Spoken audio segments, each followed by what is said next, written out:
everyone and welcome back to Friday Sews. My name's Adam and this is my channel Adam Sews. If you are new here, hello and welcome. If you're returning, thanks for coming back. This week has been quite busy and I will be back with you in 2 seconds.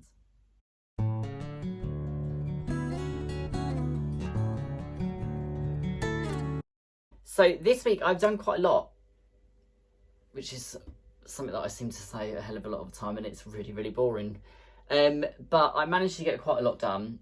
I managed to get a tutorial out, which I'm really happy about, which is for the little pouches that I've been making. I've got a whole host of these made this week, and I've gone a bit excessive and overboard, and I've even sent some of these out to people as well.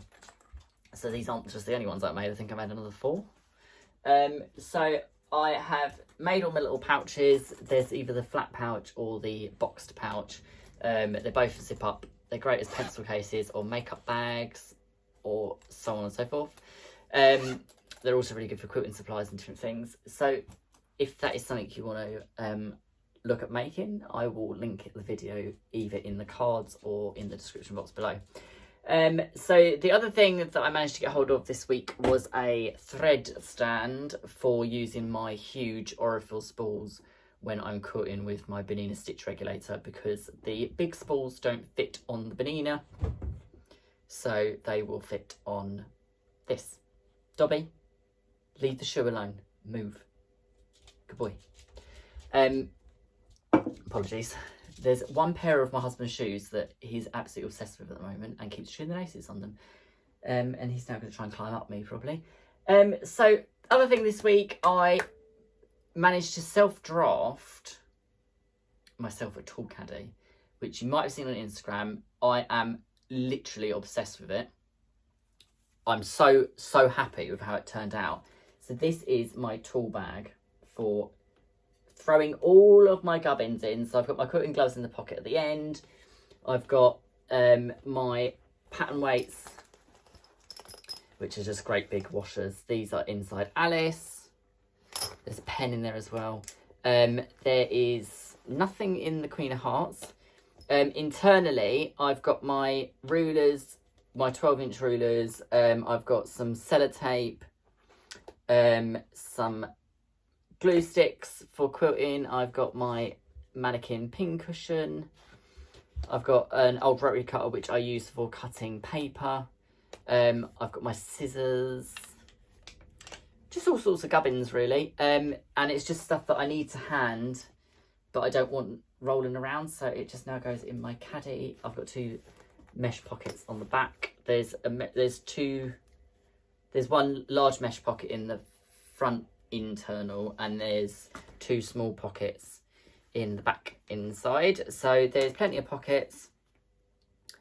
I don't know if you can see all the pockets. There's a big pocket there, and then in the back there's 2 pockets here. So that is my caddy, and I got to use my really cool striped webbing, which I've been itching to use, and I had 2 faces that weren't full size, so it meant that I could use them without losing them. And I used some of my new Curiouser fabric that I got through my Tula fabric haul. So that is something that I really wanted to get done. I'm actually going to make another one of these today, because I want to see if anyone is interested in them. So I might make one of those, pop it on my website, I'm not sure yet. I managed to get hold of a metre of out of print monkey wrench to pink, which I'm so excited about because I've been after some of this for ages, which is the upside down, obviously. This is the monkey wrench with monkeys on it, and I really wanted some of that. I really want some of the one with the bananas on it, but I can't find it for love nor money, and I'm not paying 50 or 60, 70, 80 pounds a metre. Just not doing it. The other thing that turned up this week, which I spent most of Sunday night, I think it was, or Saturday evening, was my pin cushion from Mardy Sews. I will link her channel above. If you haven't checked her out, go and check her out. If you haven't seen her store, Inspired Leather Co., go and have a look at it. Some of the things that she makes are incredible. These are going to be kits that she is going to be making soon to sell. She does have a few of these on her site pre-made if you didn't want to make one yourself and didn't want to wait for the kits to come out. There are a few to buy before that. And it is the Pac-Man Ghost pincushion, which I'm just absolutely obsessed with. If you haven't already noticed him, he keeps floating around in different places in my sewing room. So he popped up in two of my previous videos. And it's just the cutest thing ever. I'm just obsessed with him. So she shows you, when the kits launch, there will be video tutorial to go with it. There will be a written tutorial to go with it. And every single thing you need for the kit is in the kit. And I cannot tell you how fun they are to make. And not only that, you learn new techniques that you never would have thought of ever learning because you're sewing leather. And they're techniques now that I will use for making other projects as well, because the type of stitching that you use is so strong, it can be applied to other applications as well. So that is my pincushion, and he's super cute. Dobby is crying for no reason. I got a big bottle of Best Press this week, which I was quite happy about because I was running low on that. I got some more fabric from Fabrics by Penny community group on Facebook. I was running out of this squiggle cotton and I absolutely love it. She had a huge live sale last week, so I managed to get some really, really nice of this sort of lavendery grey rainbow fabric, and I got some with some really nice cotton poplin with diggers and cranes and tractors and different things on, which I can make my nephew some shorts for the summer. I also managed to get hold of some more of the Victoria and Albert Alice in Wonderland fabric, which these are really, really nice quality cottons. So I managed to get hold of some of those. I extended my collection of rolled doll fabric this week because someone on Facebook was selling it off at like £3 a metre or something ridiculous. It was so cheap. So I got the one with the golden ticket on it, which is from Charlie and the Chocolate Factory. I got this one from Charlie and the Chocolate Factory. This one, which has just got the Wonka bars, Willy Wonka's hat, cane and sweets on. I got some of the fabric with the witches. This is the mouse from the witches. This is another one of the witches, which you can't really see, but it's all of the Quentin Blake original drawings, I believe it is. Quentin Blake that does, I'm pretty sure it's Quentin Blake that does all the Roald Dolls illustrations. But they're really cute. They'll make really cute little baby bags and different things like that, and kids' backpacks and stuff, and I might make a quilt out of one, I'm not really sure. The only thing is that they're, because I'm now used to the feel of the cotton from like K Facet and Tudor Pink and even the V&A cotton, actually, is really, really silky cotton. Anything else now just seems slightly rough, and it's, I don't want to sound like a snob, but it's, now I've used those fabrics to make quilts and different things with. The finish on them is so nice.